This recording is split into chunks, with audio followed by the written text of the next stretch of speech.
Hello, this interview is one in a series of interviews that the Special Collections section of the State Archives of North Carolina is conducting with the American Indian Heritage Commission to record the lived experience of indigenous communities in North Carolina. These oral histories will be part of an archive series and will be made available to the public. Today is Monday, June 26th, 2023. It is 2:51 p.m., and this is an interview with, if you can give us your full name. Hughie Paul Maynor. Hughie Paul Maynor. Can you spell that for us? HughiePaulmaynor. Excellent. Thank you. This interview is being conducted for the American Indian Heritage Commission Oral History Project. The interviewer is John Horan. I have a number of individuals here, but I'll identify two of them. If you could start, Curry. It's Curry Bird. I am the director of the North Carolina American Indian Heritage Commission. Thank you. And? I'm Quinn Godwin, associate director. Appreciate it. Thank you very much. All right. So this video interview is being conducted in person here at the Harnett County Coharie Indian Center. And the very first question is, what's your birthday and where were you born? I was born 8/3/46, and I was born, well, there was a house in a field out beside 301, right outside of Dunn, and that's where I was born. Okay, right outside of Dunn. Yeah. And tell me a little bit about yourself. Well, now that's sort of hard there. But anyway, I went to school at Maple Grove Indian School, and we went to school there through the 8th grade. Then we went to school any farther, we had to be bused to Clinton.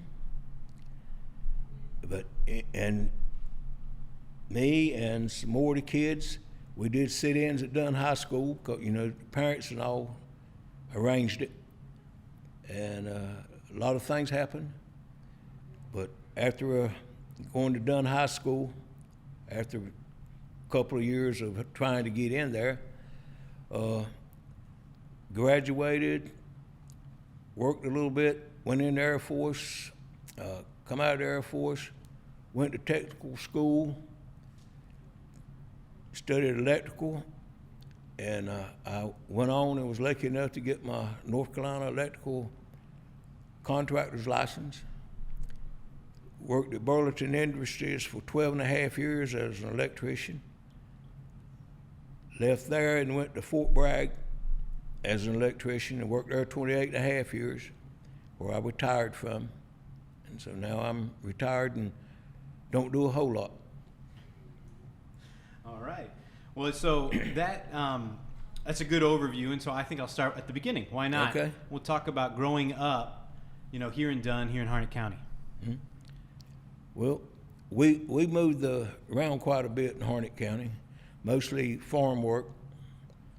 I mostly live with my aunt, my grandmother, and my uncle. And later on, when I was about, I think, around 11 years old, I went to live with my mother and my stepfather, and that's when things got a lot of better financially wise and things. And that's who I was living with when I finished Maple Grove School, and when we went to Dunn High School to do the sit-ins and all. And we all got arrested a time or two and carried to Littleton because of trespassing on school property. They told us not to, but we were determined, so we did anyway. And nobody really got into any serious trouble. No jail time, nothing like that. And the kids, they'd take us up there, and the judge would tell them to bring us back. And so that's sort of the way that went. But things up there at Dunn High School, you know, it was sort of really a little scary, because when you walked in there to do your sit-in, you didn't really know what to expect. You know, you didn't know who was going to be friendly and who was going to be hateful towards you. But I was sort of lucky, because a few of the kids I knew from working on the farms and delivering newspapers and little odd jobs and things like that. And I would go to one room, and the other, Juanita and Imogen and them, they'd go to another room. You know, there was different people in these rooms, and some of the kids, well, I'd say 80 to 85% of them, they wasn't mean to us or anything like that, or not to me. But then there was a few, you know, that would say ugly things to you, you know, call you the N-word and half-breed and stuff like that. And we tried to just pass it off and not cause any problem. But the teachers, you know, I think they were told just to ignore us and pretend we're not there, because none of them ever said anything really, not to me. But like I say, it was sort of scary when you went in not knowing what to expect. But it helped when, you know, you out of all those kids, you see somebody that you knew, you know, and they'd sort of smile at you, and that would, you know, sort of make you feel a little more comfortable. But still, you knew there was so many more that might not feel that way. But I think it was mostly the parents of the kids that was pushing all this stuff, you know, along with the school board. They were the ones that voted to keep us out. Then they had these two lawyers, Robert Morgan, later became a senator, and Dr. I. Beverly Lake. They fought real hard to keep us from going to school. But I remember some things like this one time when we'd get there, there'd be a lot of people lined up on the street, sidewalks, across the street. And some of them would, like say the parents, they would holler out a racial slur or something, you know.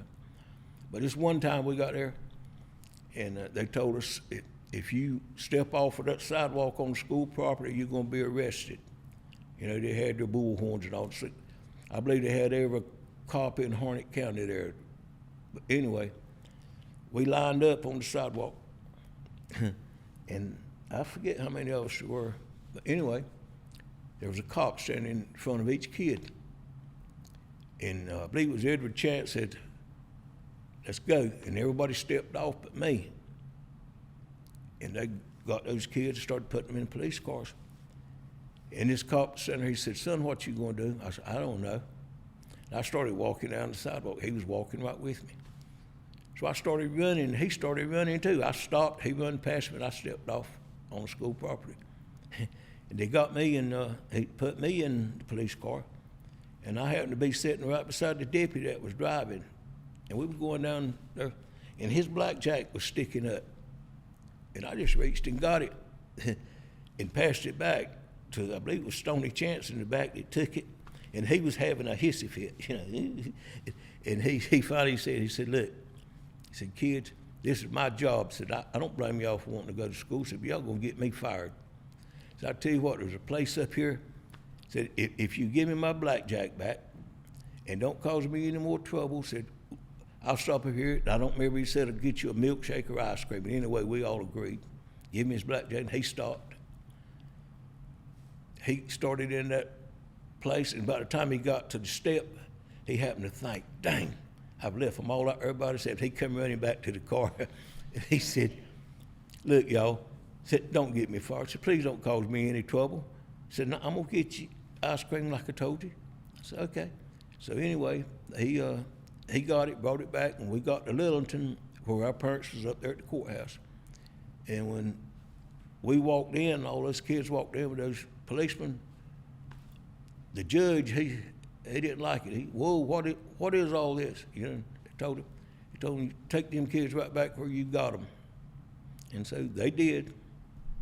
And we did that sit-in for probably a little week or more.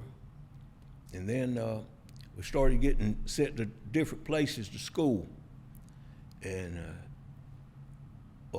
I forget where I think Juanita and Imogene went to High Point, I believe, but I went to Raleigh to Cathedral Latin, a Catholic school. And there was Stoney, Edgar, Edward, and myself that was at that school. But we were so far behind in education, really, because the school we were going to wasn't up to par. And in fact, there was things that got up there and they said, you want to take algebra? That's a pretty word, but what is it? But I didn't do well in algebra. And anyway, the next year, they let us go to Dunn High School. And so that's where I was until I finished high school. And that's about it. Well, I think there's a couple follow-up questions on your schooling experience, but I don't want to leave behind growing up in Dunn and in Harnett County too much. I want to know, sort of, as a kid outside of school, Yeah. what did you do? Mostly worked on the farm. Yeah, mostly worked on the farm. And then I had a paper route. And my best friend, Larry Thornton, he had the paper route too. And both of our old bicycles was sort of raggedy. And when mine break down, we'd get together and he'd get on the handlebars and I'd drive him around his route. And mine break down, we'd do the same thing. And that's the way I got to know about several of the kids that was in the school, Dunn High School when I got there, from delivering the Daily Record. And then, like I said, a lot of it working on the farm, you know. Tell me about working on the farm. Lord mercy. Now, if you've ever cropped tobacco, okay, you're a lucky feller. That's hard, hot, dirty work. And then it's just nasty. You get gum all over you. And like I say, you're out there where the air can't hit you in between them rows. And there's a thing they call, don't let the monkey get on your back. That's when if you stay out there in the sun and you work too long and you sort of, just before you have a heat stroke and you start passing out and all that stuff, that's called a monkey on your back. And you wanted to avoid that, and you wanted to drink all the water you could, and the water was always at the end of the row. And then usually about 10 o'clock in the morning, if he's working for a good fella, he'd have you a Pepsi and a nab about 10 o'clock. And sometimes they'd charge you for it. They'd take it out of your pay. And sometimes they wouldn't. And then, you know, I've worked on produce farms, and picking cucumbers is about as hard as cropping tobacco, because they all way on the ground. And, you know, I've drove the tractor, combines. I did everything that you could do on a farm, except make the big bucks. Didn't do that. And whose farm? It doesn't sound like this was your parents' farm. No. It was, I reckon you call, well, it won't sharecropping because we didn't get to share in the crop, but we worked there, lived on the farm, and you know, and worked for the man that owned the farm. And was there time for fun? Once in a while, you had to make a little time for it, you know. But the fun, it didn't outweigh the hard work. But you know, you get to go fishing once in a while, and when you get to go rabbit hunting or squirrel hunting or whatever, and but once in a while you'd get to go to a movie if they'd let you in. And say more about that. What do you mean by if they'd let you in? Well, for a while we could go to the movies, but they had two movies in Dunn. One movie had a upstairs for the blacks and downstairs for the whites. and they let us go in downstairs with the whites. And then went up there one time, and they had a sign on the window there at the ticket booth said, "No accommodations for Indians." So we couldn't go up or down, you know. And the Stewart Theater just had a downstairs for the white people. They wasn't, we couldn't go in there either. But then, I don't remember how long, but it wasn't too long after that, somebody threw a brick through that window there where the sign was at. And finally they started letting us go back to the downstairs, you know, and see the movies. But we didn't have any restaurants we could go to and sit down and eat. Like the frozen custard in Dunn, where you could go there, but you walked in, and the blacks were the same way. You walked in the door, and there was a counter. You ordered what you wanted there at the end of the counter, but then you had to go back outside with your food. You couldn't sit down and eat. And there was, like I say, there was just no place for us to go and sit down and have a meal or anything. And it was sort of tough, because you know, you'd be treated like that, and you wonder, what in the world? Why am I being treated like that just because of the color of my skin? I couldn't help the color of my skin, no more than they could help the color of theirs. But we got messed around quite a bit because of. And then too, another thing, there wasn't enough of us around here for our vote for any of the people that was running for office to sway them either way, you know. And so we just got looked at like, I reckon, third-rate citizens, I reckon you'd call it. And then, but you know, then some of the parents, they sort of got fed up with it, with paying taxes and all, and couldn't go to school without driving 72 miles a day. And they said, we're going to do something. And so that's when they got together and said, can't do nothing else, let's go up there and sit in and get some recognition. And we did, and finally we did get some recognition. Yeah, let's get into that in just a second, because I wanted to. You mentioned movie theater. You mentioned doing sort of things like hunting. And there wasn't any problem. Nobody said anything about hunting or fishing or anything like that. Okay. And then you talked about restaurants. What about shopping? Shopping. Well, if you had any money, really, I didn't get to go shopping that much, but I never heard of them having any problems shopping. Or did. But I could tell you a little story about one time I went with my aunt. It was at Lee's Grocery there in Dunn. And we went in there, and she was getting food, which didn't get a whole lot. And they had all their nuts in little bins, you know. And we got in there, and I said, Aunt Mary, can we get some of these? She said, what? And me being a little dummy, Brazil nuts. They used to call them black folks' toes, you know, but I said, some of these. And she reached around there and slapped me in my mouth and held me like that. I said, boy, don't you never say that, nothing else like that again in here. And so I never said it again, but I remember that, and it was quite funny when I think about it. And it didn't cause, other than maybe your aunt's hand, it didn't cause you any trouble. No. Okay, good. But I wasn't. I had black friends and white friends that worked on the farm and all that with, you know. So I didn't really mean it as a derogatory remark. That's just what I'd been heard them called, you know. And I wanted some of them, and so I asked her. Yeah, well, that makes sense. Yeah, so let's talk about going to school. Okay. And let's start with your parents. What were their names?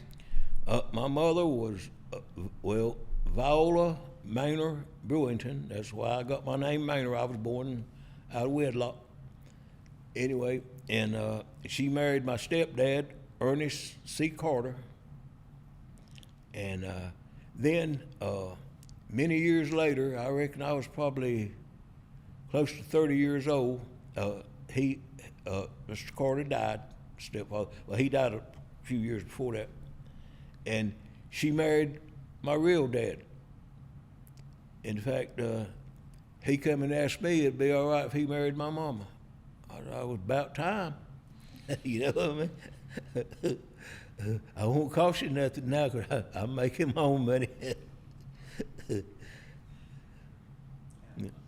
So, but that was when you were in your 30s, you said? Yeah, I was probably about 28, 29-year-old, somewhere along in there. Okay, yeah. So, okay, so but your mom and your stepdad, they raised you? Yes. Okay. Mm-hmm. And what was sort of the most valuable lesson you learned from them? From your mom and your stepdad? well, really, I would say it was honesty, and don't nobody really owe you nothing. You work for it, and be respectful to everybody, not just the rich and famous, but everybody. Treat everybody as you'd want to be treated. Yeah, and so with that in mind, how did they come to put you with the group that did the sit-in? Well, like I say, the parents got together and decided that, and they all got together and talked, and so my mom and dad was on the conversations with Mr. Chance, Mr. Eugene Chance, and Mr. James Chance, and all of them that made that decision. And so they talked to me and asked me, said, do you want to be part of this? And described, said that, said we're not being treated right, and you kids need to help us out. I said, okay. Because, my stepdad, I had a whole lot of respect for that man. And if he told me something, I knew or I felt it was right. And so when he said, you go there with them and do whatever, that they tell you to do, but don't get in no trouble. And so that's what I did. How did you feel about it, though? Well, at first, it was sort of a little exciting, I'm gonna go see something I ain't ever seen, and all this stuff. Then, closer got time to do it, I got to thinking, there might not be nobody in there I know, and what for them white boys jump on me? And it was a little scary, but I said, no, I'm gonna do it anyway. Gonna do it. And so I got up with the rest of them when the time come, and we went up there and broke the law by stepping on the school property, which we didn't break the law the first time because they hadn't told us not to.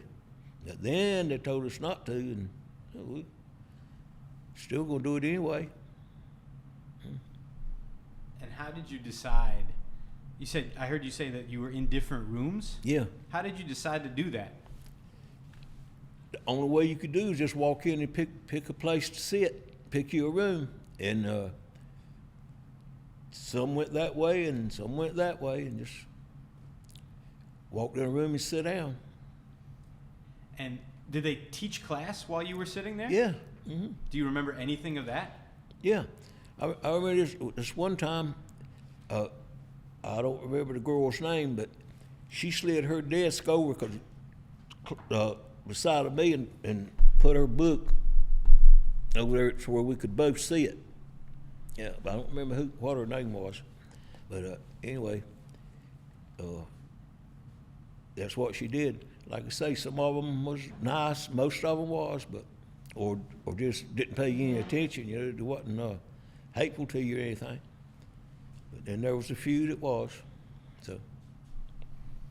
Yeah, and did you feel ever any threat on your person? Did you feel like they were going to jump you? Oh yeah, there was time to, yeah. Mm-hmm. Yeah, because things they were saying, Yeah. But it never happened. one time before school started, this old boy, he just walked by for no reason, punched me in the chest, and there wasn't a whole lot I could do about it. Why not? Well, to tell you the truth, there was a bunch more around, and they wouldn't let me take my knife to school. And so I said, hey, you know, I said, this be something to stay in my mind, and one day we'll probably meet up somewhere.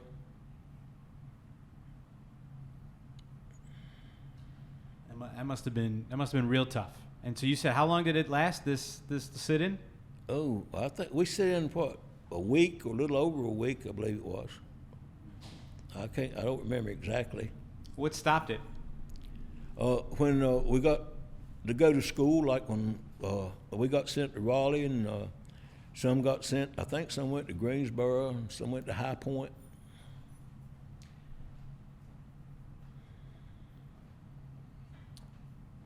Well, okay, so why did they send you to these schools? And who sent you to the schools? There was some organization, I think it was a Quaker organization, but exactly who and all, I don't know. They dealt with the parents, you know, about all that. Yeah, and I want to get that story and then talk about how you came back to Dunn High School to finish out your high school career. But I would be remiss if I missed out on talking about Maple Grove Indian School. Yeah. Tell me about that school. Tell me what was the building like, the teachers, the classes. Tell me about that. Well, the building was pretty nice. In fact, it's right up here. But the teachers, we were told that a lot of them was just high school students out of Robeson County. But we didn't get the same books, or the books we got was old books, and I reckon already outdated. But you had like 2 to 3 classes in one room, and you know, we had a principal, and we didn't have much to play with, but and they did finally get us a lunchroom in there, but it was just I reckon you call it a mediocre school. It wasn't you wasn't pushed that hard to do your work, but it was just a mediocre school. Did you have any favorite class or anything like that? Favorite teacher? Oh, there, Miss Althea Locklear. She was a pretty good teacher. And What'd she teach? oh my Lord, I think she taught all of it: English, math, and maybe a little bit of science. But like I say, there was there'd be 3 grades in one room. Yeah. That to me is it's hard to wrap my head around, you know, because you're at different levels. So Yeah. how did you learn? Well, you just I reckon say some of us didn't learn a whole lot, but anyway, you know, you just, when she was teaching another class, you were supposed to be reading your lesson or doing your homework or whatever, you know. Yeah. So okay. So let's get into the Raleigh story, part of the Okay. story. So we talked about how you got set up. There was an organization, perhaps Quaker, that set you up in Raleigh. Mm-hmm. Did you have any notion of that? They just told you you're going to go here, and that was it? You didn't have any kind of say in where you were going? Well, my mom asked me if I wanted to go, you know, and I said, Yeah, going to Raleigh, heck yeah, you know, big town. And then she told me that the lady I'd be staying with lived out close to the fairgrounds. Yeah, you know.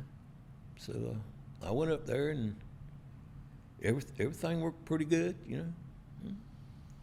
And so that was your choice instead of getting on that bus and going to the Yeah. East Indian Carolina School. Yeah. Well, it was the parents' choice, you know. They told you we shouldn't have to do that.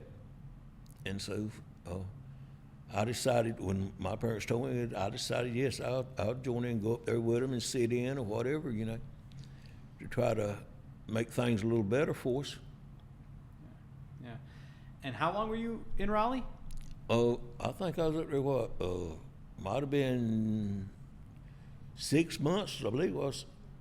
No, I was up there longer than 6 weeks. Yeah, it's probably about maybe 5-6 months. Okay. Uh-huh. So like almost a good semester's worth, maybe even more of school. Yeah. Yeah. And so what was that school like? Oh, man, it was a lot different from anything I'd ever seen. And like the first thing, you know, these nuns. And I don't think I'd ever seen a nun before, you know. And they wanted you to learn all this Hail Mary stuff. And I learned a little of it. And it was, I think it was about every Friday they had, well, you had to go to church. And when you walked into church, and we didn't know all this stuff, I did, and they'd get, maybe the person in the front of you get to a row, and they stop, kneel down, start doing this, and saying the Hail Marys and stuff, you know. Great day. What in the world? But we didn't have to kneel down and say it. We just went on and sat down. And then when, you know, the priest come up there and he'd start saying that Latin stuff, and had no idea what he was saying, you know. And it was different, but it was a learning experience. Yes, it was. Yeah, I went to a Catholic high school, so I get that. So, but I want to know, what were your classmates like in Cathedral Latin? What was the makeup of the school? Well, it was, you know, different races, yeah. And one of the worst things about that school to me was you had to wear a tie to school. And that's something I don't like, wearing ties and suits. But anyway, it like I say, it was a little, it was interesting. I'd love if you said more about it. Was interesting. It was interesting because, you know, like you up there with all nationalities, I reckon, and you're in there with rich folks about like me and all that, and you had to carry, excuse me, you had to carry your lunch to school, and when you go to the cafeteria to eat your lunch, and everybody was there and everybody was talking, and for some reason, I still ain't figured out this day, a lot of those girls liked us dark-skinned boys.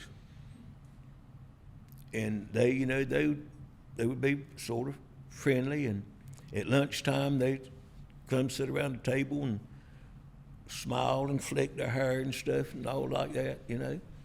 And I'm sitting there thinking, I don't know what in the world I ought to do in a situation like this. So I just smiled and kept my mouth shut.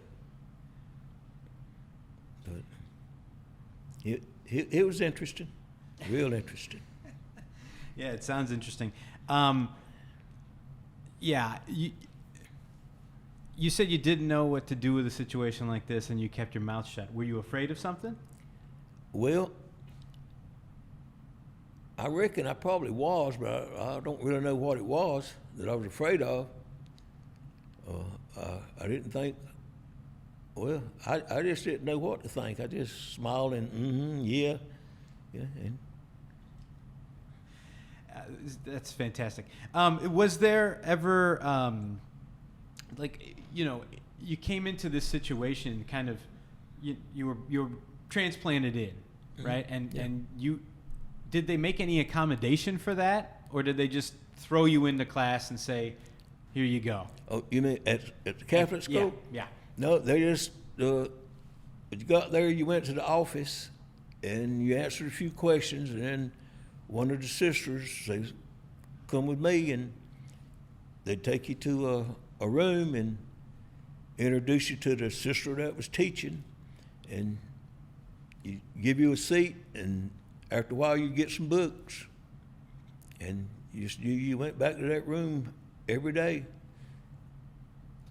And how did they treat you, the sisters and the students in the classroom? Did they ignore you? Did they take an interest in you, or was it indifferent? No, it was just, they, like anytime somebody new comes in, everybody look at you and all, but nobody treats you any different than the rest of the kids that was already there. Yeah. At least there's that. How about where you stayed while you were going to the school? You stayed in Raleigh. You said you stayed by the fairgrounds, so you didn't stay here and go back and forth. You stayed there. Mm-hmm. Yeah. Who were the people you stayed with? I stayed with a widow lady named Ms. Rosemary Moore. And there was another guy that was a friend of her son's that stayed there, and he worked. And and then had good neighbors and kids to play with, and those people up there didn't act like the people around here. They didn't treat you like you were something they weren't supposed to be there. They really, all of them nice people. In fact, we go out at the fairgrounds sometimes at night. We did this one time. This boy named Kenneth climbed up on top of that odd-shaped building and caught some pigeons and put the pigeons in the mailbox. Put them in there on a Friday night so we'd be home that Saturday to watch the mailman when he come. And this mailman, he come up there on his little mail truck, and we raised the flag. He opened the mailbox, that pigeon flew out. He went out the other side of that mail truck. and we were there watching him out the window. Things like that. So it sounds like maybe you had more fun in Raleigh than you did here. Yeah, because I didn't have to go into the back field. When it was up there when it was warm, I didn't have to go into the back patch, and got to play with those kids and have fun. And the one time, Lou, he had a 56 Chevrolet, and where we lived was a dirt street, and there was a sharp turn on it. And these dogs sat out in the yard, and they waited for a car to come, and they had a leader, and this one dog, he'd take off after the car, and then the other ones would come, So Lou said, I'm gonna stop that. And do you know what a tow sack is? A burlap bag, tow sack? Okay. He loosened 2 lugs on his car on the front, and he cut that bag, put it on, put the lugs back. He said, come on, we started down there, and that bag was just a flopping, And we went around that curve, that first dog boy, here he come, the old big one, and the rest of them come out. He grabbed that daggone bag. When he did, his teeth got hung in it. He was going, ka-plaka, ka-plaka, ka-plaka. And when that dog finally come loose, the other dog stopped and was watching him. When he finally come loose, he run back there. And he didn't sit in the yard. He went on around behind the house. We didn't have no problems with them dogs chasing that 56 Chevrolet no more. Yeah, I imagine you wouldn't. Yeah, that learned a lesson and taught its friends. Yeah. Yeah. So how about fun on the clean side? Fun on the movie theaters in Raleigh, the shopping in Raleigh, the restaurants in Raleigh. Anything to report on that?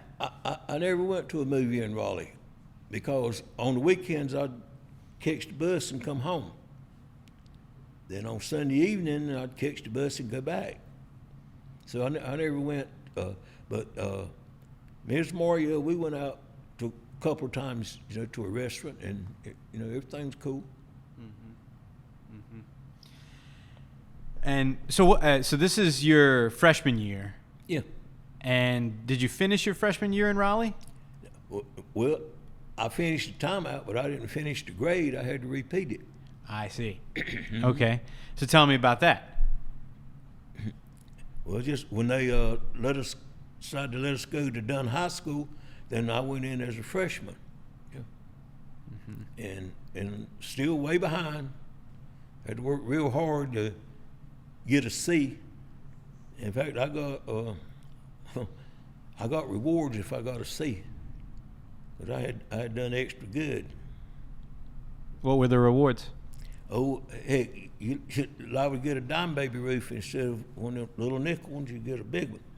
For a dime, you get a baby roof back in like that long, and you get a Pepsi or whatever, and a lot of attaboys, Sure. Yeah. So, do you remember when they told you you were not going to go to you weren't going to go to Cathedral Latin again? You were going to go to Dunn High School? Yeah. What was it? When? How did they tell you? I believe it was my mother told me, said that because they'd got lawyers and stuff, Anyway, and I think she said, "You won't be going back to Raleigh. They're gonna let you go to Dunn High School." And I said, "Yeah." I said, "What made them change their mind?" And she told them the court and all that stuff. Well, tell me about that. Well, that's just what she told me. Said, the court and all said that they're gonna have to let you go to Dunn High School. And so I said, well, okay, yeah, didn't make me no never mind, just as long as I got to go to school. And this time around, were you afraid of going? Oh, yeah. Because, the court had said we could go to the students, and them other parents hadn't said that. And so I figured they probably still felt the same. And but anyway, went, and there's a little problem every now and then, but nothing major.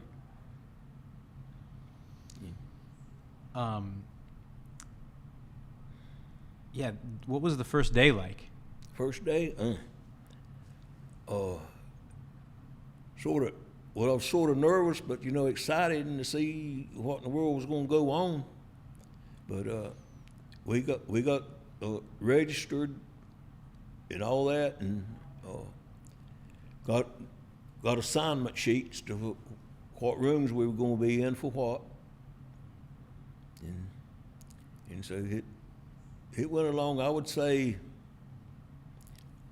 a court, well, way everything went, I'd say it went along pretty easy, pretty smooth, and it didn't go exactly like I thought it was going to go, because I thought it was going to be a lot of violence and harsh language and all that stuff, but there wasn't that much of it, really. Really? Not to me. Okay. Yeah. Now, I know some of the people like to say, you go to different rooms, there's different people, and attitude means a lot. So I got along, I would say, I got along pretty good. Yeah, it sounds like you did, and I think it's such an interesting difference. Yeah. When you went for the sit-ins, there was one police officer per kid. Yeah, when they told us don't come on the school property anymore. Well, there was more police officers than there were kids now. Like I say, I think they had every law enforcement officer in Harnett County up there. And then when you went back, this time for school, as opposed to, for the trying to get into the school, you're in now. You're going in. There's no law enforcement? No, it won't anything like that. No. Were there parents? There might have been just a few, but nothing like it was before.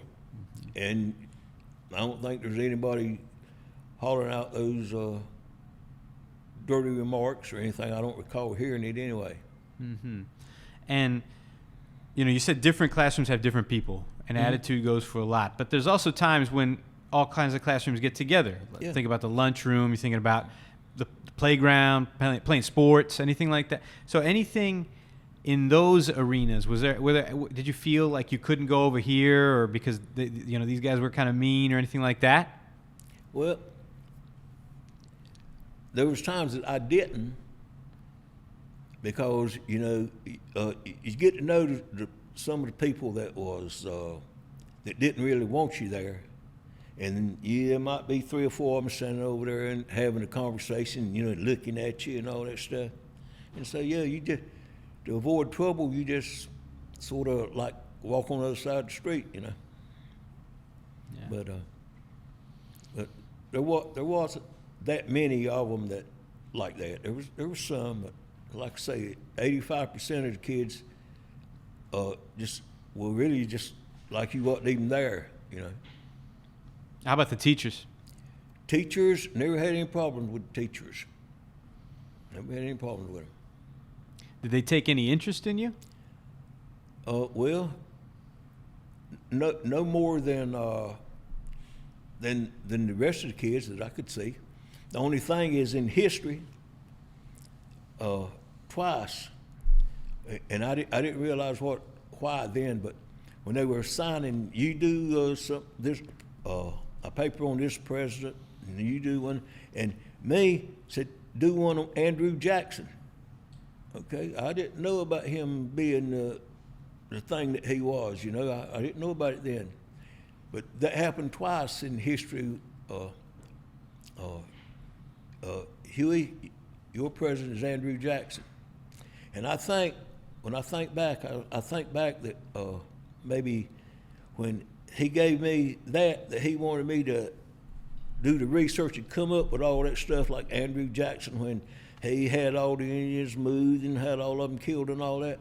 And I think maybe he wanted me to bring that out and read it out in the classroom, but I didn't ever do that. But I thought about that several times. Why did they give me Andrew Jackson? Mm-hmm. Yeah. What did you kind of? I mean, you mentioned you think that's what he was trying to do. Yeah. How did that feel? How did that make you feel? Well, at the time, like I say, I never researched it enough to find out all that bad stuff he done. And now I wish I had of. And probably with some of the stuff I would have wrote down, they'd have probably kicked me out of school if I'd have read it. Yeah. Yeah. Yeah. Wow. That's a tough realization when you sort of they're picking on you like that. I don't think he was picking on me. I think he wanted me to, cause this teacher, he was a real fine fellow as far as I know, but I think that's what he was wanting me to bring that out and read it to the class, because there's probably a lot of them didn't know it either, I got you. So he wanted you to pull it out and share it with everybody so that awareness could be a little bit higher up. I got it. Okay. That's what I think he meant. Yeah. What I think he wanted me to do. Yeah. That's really interesting. And are there any other stories of that? Are there any other stories of teachers helping or not helping when you ask for help? Oh, no, none of them ever refused help. In fact, we had this one teacher, and like I say, I won't sharpest knife in the drawer. But anyway, I made a 96 on a test one time. And when she was passing out the test papers back and all that stuff, she saved me the last. And she asked me, she said, Hughie, will you stand up? I stood up, and she held that paper up, and everybody applauded me because I'd made a 96 on a test. That didn't happen often, 96s. Well, it's good that you got recognized for it. Oh, yeah. Yeah. How about, by way of after high school, now you have things like guidance counselors and all this sort of thing about college and, and what you're going to do after you graduate. Did the school have anything like that? I wasn't confronted with anything like that, no. And so how did you know what you were going to do after college or high school? my stepbrother, he and I were real close, still are, and we were talking about what you want to do. Well, I first thought I wanted to be a mechanic, and then I wanted to be one of the guys that cut the grass beside the road because I like to drive a tractor. But neither one of those things ever came to pass, and he moved to High Point, so I went to High Point and stayed with him a while and got me a job. And then it wasn't too long after that I found out I was going to be drafted. And so I went and joined the Air Force. And when I got out of the Air Force, I come home, and he enrolled in a school, electrical class. And in fact, it was right over here at Maple Grove. And he said, why don't you quit that job and let's go to that school. And so we did. And when come time, that school lasted 9 months. And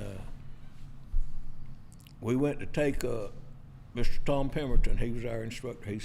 He made arrangements for everybody to go to Raleigh and take a journeyman's electrical course, a test to see, And not to be bragging, this is the way it happened. There was about 18 of us.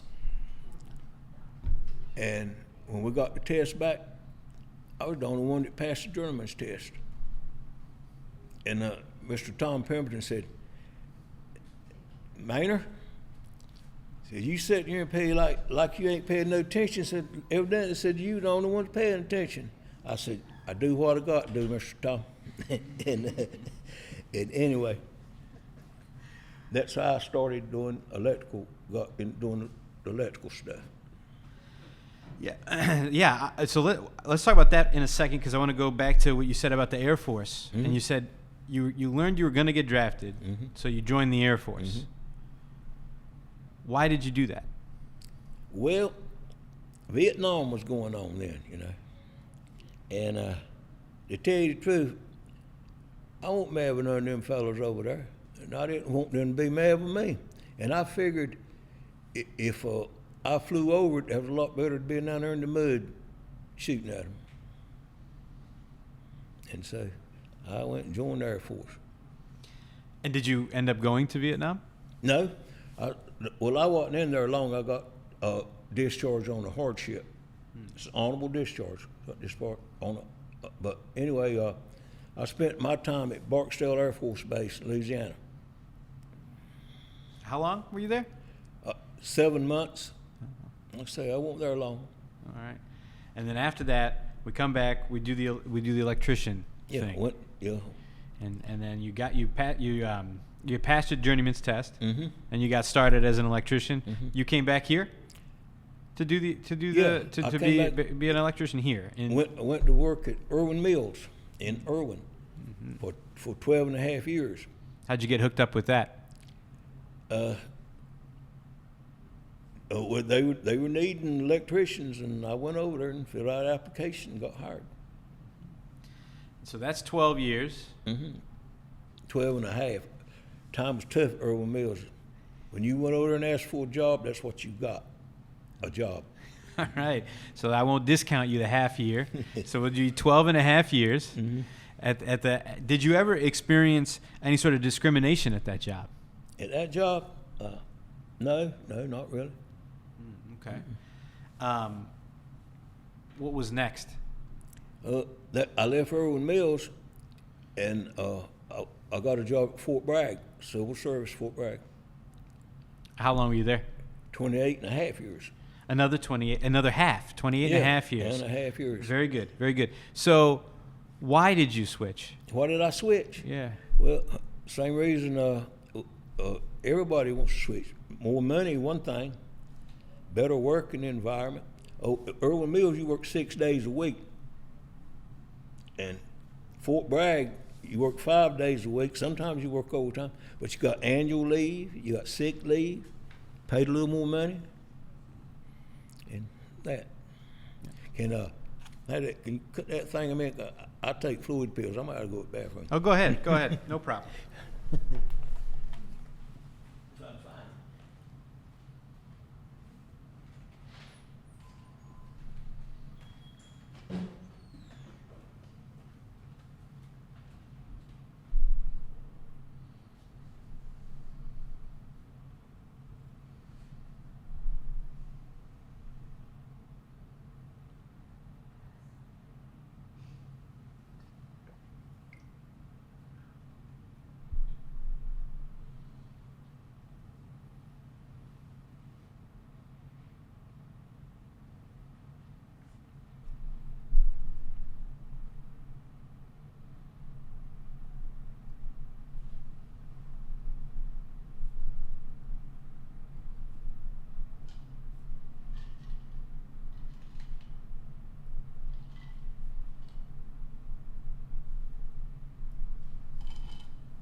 Sorry about that.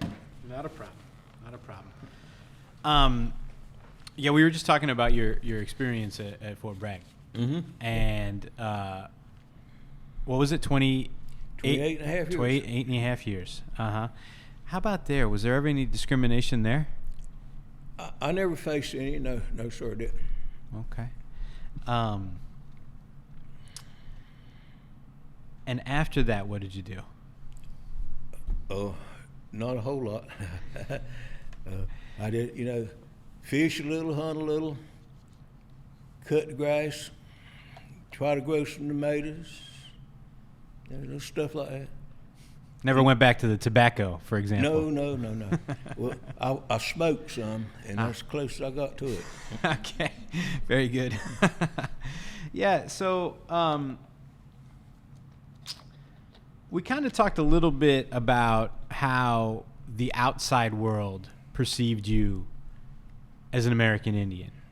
That's why you couldn't go to the school when you wanted to go to the school. That's why, the cops came by and arrested you or whatever that you want to call it and took you to the courthouse. Mm-hmm. How did you perceive yourself to be an American Indian? Well, I've always been proud being American Indian because one thing, things that there's not many of is valuable a lot of times, and there's not that many of us. So I reckon I consider myself being a Native American Indian, lucky and a little bit proud. Yes, sir. And how did you, was it ever in your house taught to you in a certain way that you are an American Indian and here is what that means? I'm not sure what you're saying now. So how did your parents teach you that you were an American Indian? Oh, my parents, well, how did they teach me? Well, they really didn't have to teach me, because of this, you knew. You look at your parents and you look at yourself, you're Native American. You're not like the one you see on TV, riding the horses and the hollering and all that stuff. But,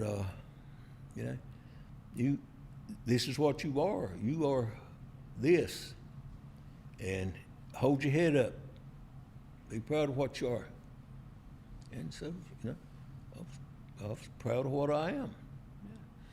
That point about the TV is interesting, because that's a certain kind of American Indian culture that was, put out there by media. Right. What was it actually like for you growing up? What were the things you did that made you American Indian?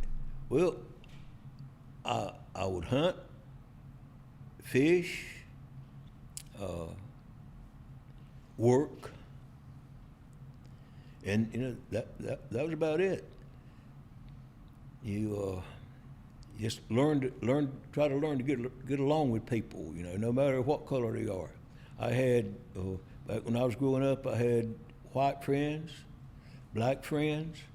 We worked on the farm together, and we hunt and fish together, things like that. So there wasn't any really a big difference between the guys that I grew up with. Now, when you hit the school, there was a difference. You didn't know all those people, but it was just I reckon just growing up like a younger than a teenager. And then how about once you were grown and you got, you're discovering for yourself, like for example, you discovered about Andrew Jackson. Yeah. Did you discover more about your American Indian culture, heritage, that you started to incorporate in your life? Well, food was. I reckon you say food was the main thing. We didn't want nothing special, but something that Granny Doshi and Aunt Mary'd say this is what they ate when they growing up and stuff, and so we'd have that. I'd say that'd be about the biggest thing that I can recall. Yeah, that's perfect. Say more about it. What was the food? What did she eat? Oh man, you ever heard of chitlins? Tell me about them. Hog intestines. Okay, and we eat chitlins. I have eat possum. I've eat raccoon. I've eat turtle. And all that stuff like that. Stuff that they, blueberries used to go in the woods, and we called them huckleberries, and get huckleberries, blackberries, just, and just stuff like that. And most of the time it's whatever you could get, you ate. Mm-hmm. How is it prepared? Give me a recipe for possum, for example. Well, Granny Doshi would boil it, and you don't pull the possum up out of the pot through the grease, because there'd be a lot of grease on it. You pour that grease off, and then get him out. And it won't quite as greasy. Yeah. Any other recipes? Any other tips or tricks like that? Well, no, you put a lot of vinegar on raccoon when you cooked it. In fact, my grandboys cooked one, good grace, they've been raised, they kill it, they eat it, unless it's, and they caught a raccoon and cooked it on the grill. And at the time, they were living right beside me, and here comes one with a piece of raccoon. Here, Papa, taste of this. Yeah, I tasted it. Did it taste like when you used to eat it? I said, son, it's been so long when I used to eat it, I don't remember what it tastes like. But this here ain't bad. At least it was pretty good, huh? That's good. Quinn, did you have something you were going to pop in with? I did. Is that what they call cooking the game out of wild animals? Is that the phrase they use? We had to get that gamey taste out of it. Oh, no, I understand what you're saying, but no. But one of the things, if you had wild game, you soak it in buttermilk, and that would help it. And then my mama, when she cooked deer, she always soaked it in vinegar and baking soda, and washed it off and cooked it. But most of the time, you just glad to get it and eat it, Didn't want to waste none. That's for sure. That's for sure. Throughout all this, we hadn't really talked much about mentors. Mentors. Yeah. Did you have many mentors growing up, or in your professional life, or anything like that? Well, my mom, my stepdad, and my stepbrother, they were sort of my mentors, yeah. But other than that, not a whole lot, no. What made them your mentors? Well, I reckon because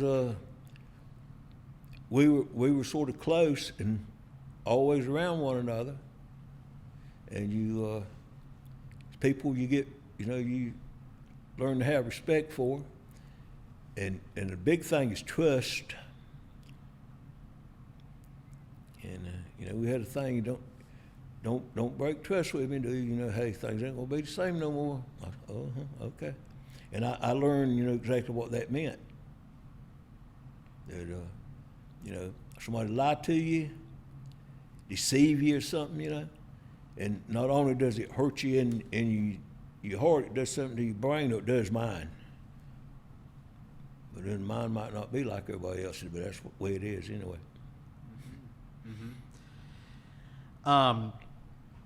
Yeah, so this sort of thing about trust and what you've learned about your family and your community, and you're talking about your grandmother, how have you translated that to how you raised your kids? Well, I sort of tell them the same thing that was told to me, and expect the same thing out of them that my grandmother and stepfather and stepbrother and all that expected out of me. Expected honesty, and just be truthful and be respectful.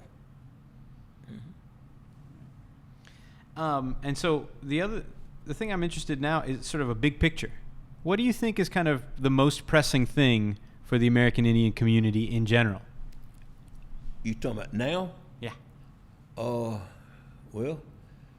like I always say, education. It's because you get that education, can't nobody take it away from you. You can, and then you have a chance to advance and better yourself, make a better life for your family. And that's about what I see of it, sure enough. The next question is kind of related to that. And what do you think the most pressing need for this community, the Coharie community, is now? Well, I would say about like what I just said, education. That's a great big thing. And there's probably some that need financial help, especially for some of the elderly ones. Can't say much about elder because I used to say them old folks. Now I'm one of them old folks. But anyway, just the education and being able to help our people. Yeah. Help them do what? Well, help them to better themselves, be more financially stable, and because money changes a lot of things, and if there was a way that our people get more education, then they're probably going to get better jobs and make more money, be able to provide for themselves better. Mm-hmm. Well, thanks. I'm going to see if Curry, do you have anything you want to ask him? All right. A question about your host family in Raleigh. Mm-hmm. What did you learn from them? Well, see, what did I learn from them?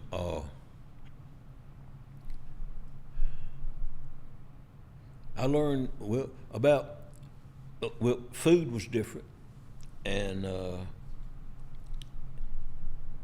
I learned that you don't treat people, well, I already knew it, but you don't treat people different because of their color or the way they talk or the way they think, you treat them just like my folks taught me. You treat them like you want to be treated.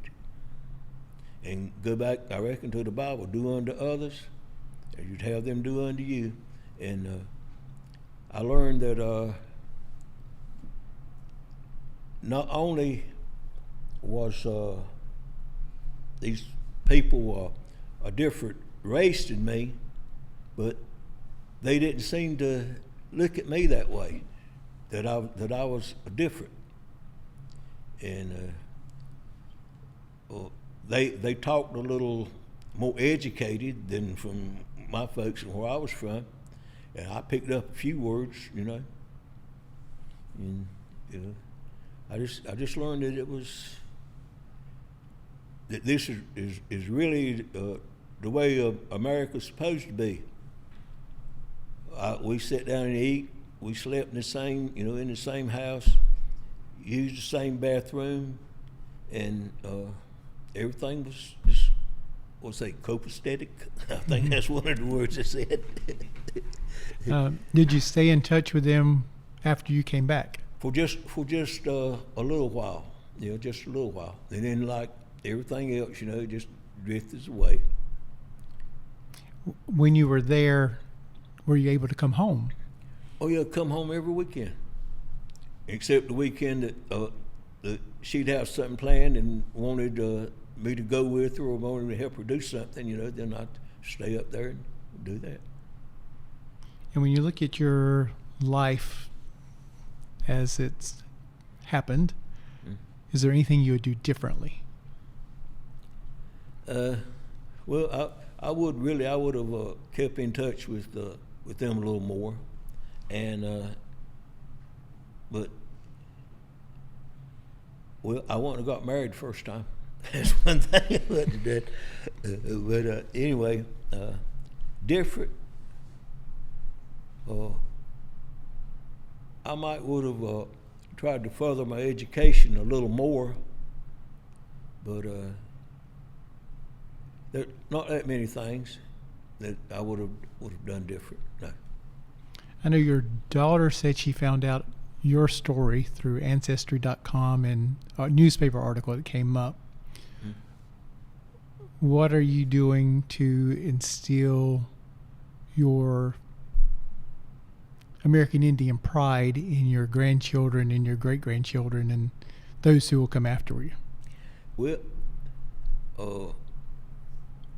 I'm trying to get them to read that book that Juanita wrote, and I tried to get them to read the articles that my daughter has come up with. And I said, boy, you better want to go to school. I said, I had to work hard to get you where you could go, where you could get a decent education. And you need to do that. And I tell them stories about things that happen. I know I had the privilege of hearing you and Miss Juanita tell your story during the Indian Heritage Celebration at the museum back in November. Have you had the opportunity to share your story with any young Coharie or any Indian youth or non-Indian youth about your experiences growing up and what you had to go through to integrate Dunn High School? You said, share her story. No, your story. I heard you tell your story and Miss Juanita tell her story at the Indian Heritage Celebration. Right. Have you had the chance to share your story with any young Coharie or other Indian youth or non-native youth since then? Well, no, most of just my grandkids.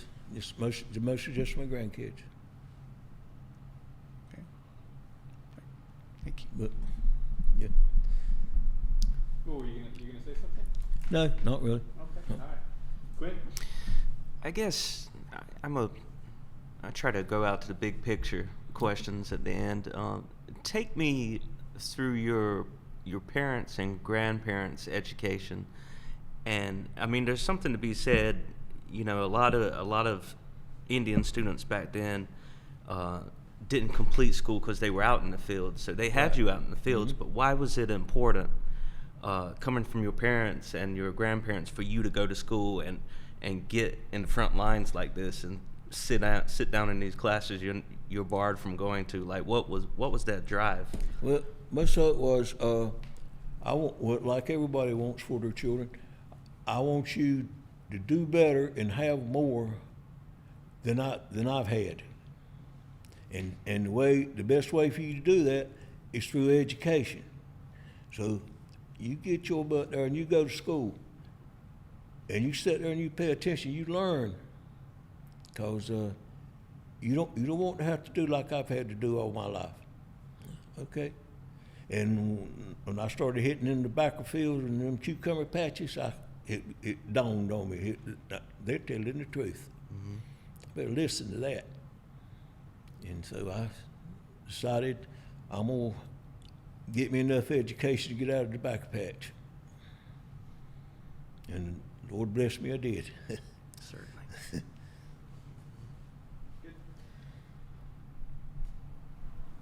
All right, thank you both. One question it occurred to me to ask you is, did you ever, so we talked about the threat you felt at school and how there's one kid who gave you a gut check. Did you ever get threatened at home? Well, yeah, sure did. My folks believed in a switch, especially Aunt Mary. And, you don't do what you told. If you want to call it a threat, well, I called it a fact, because that's the way it was. You don't do this or you do that like you're supposed to, then I'm going to get hold of your butt. And you knew that if you didn't, that she would do it. Mm-hmm. And so, I felt threatened like that way. Mm-hmm. But never from outside in. Nobody wrote you a letter saying, if you come to school today, or called you and said, if you come to school today, or anything like that? No, we never, no, because see, we were sort of, I reckon you call us like the peons of the thing. We won't run in the show, and the people that was running the show, then they were sort of in the limelight, and a lot more people knew about them. And so as I heard some of that, they got threats and all. But no, and then too, we didn't have a telephone. So we didn't get no calls, no letters, or nothing like that. And when you went to Raleigh, did you get any threats or anything like that there? Oh, no. No? Okay. All right, good. Yeah, go ahead, Quinn. I do have, that brings a question in my mind. Were there Indians that you knew that weren't able to go to school, and did you feel like you were representing them in the sit-in? Well, in a way, yes, but at the time I didn't think about it like that. But I thought about it like that afterwards, because there's some of the Indian kids didn't show up there to do any sit-in or anything. Mm-hmm. And for what reason, I don't know, except I don't figure they got threatened because their parents weren't in the limelight either. It was, like I say, it was just I think it was just the sort of the leaders of it, and a lot of people knew them and all that stuff, and they were the ones that he'd get hold of, and talk to, or threaten, or whatever they wanted to say. But no, we never got a threat like that. Well, that's actually another good point. Is they so you were up you weren't in the front on the limelight, but you were up there. Yeah. And there were a bunch of people who couldn't go for whatever reason in the Indian community, in this Indian community. Did you ever feel like they felt some kind of way towards you? That they wished they could be part of it, or they were thinking maybe you were trying too hard or anything like that? No, I never had that experience. Sure didn't. Yeah, good. Well, so, yeah. Before we started this, you mentioned that your name has been spelled differently in different publications. Yes, sir. And even here in the community, people have spelled their names differently Yes. for various reasons. You're Can right. you speak to that? Well, all the Indian people around here were Maynors, Maynor, and for the reasons, I reckon, because the way you got treated, and a lot of the lighter complected Indians, they changed their name, spelled Maynard, because there was people, white people in Dunn. That's the way they spelled their name. One of them was an electrician in Dunn, Mr. Harold Maynard. And they started spelling their name like that because a lot of times they would be mistaken as white people, and they would be treated a little different, or better, whichever way you want to call it. And so they started changing spelling of their names. But right over here behind this church, Antioch Church, and the Warren Cemetery out there off of 301, you go down there and you look at the old grave markers and all, and these people's grandparents, great-grandparents was Maynor, just like I spell mine, which when I went to Dunn High School to start with, I thought my name was Maynard until I got ready to go in the Air Force, and I got my birth certificate, and I said, well, dang, how about that? And then I went back to spelling my name the way it's supposed to be.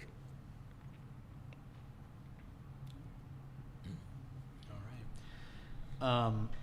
Yeah, so at this point, I'm going to ask you what you're most proud of. What am I most proud of?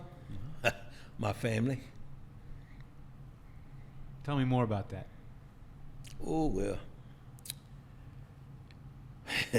They like any family, I reckon, you know.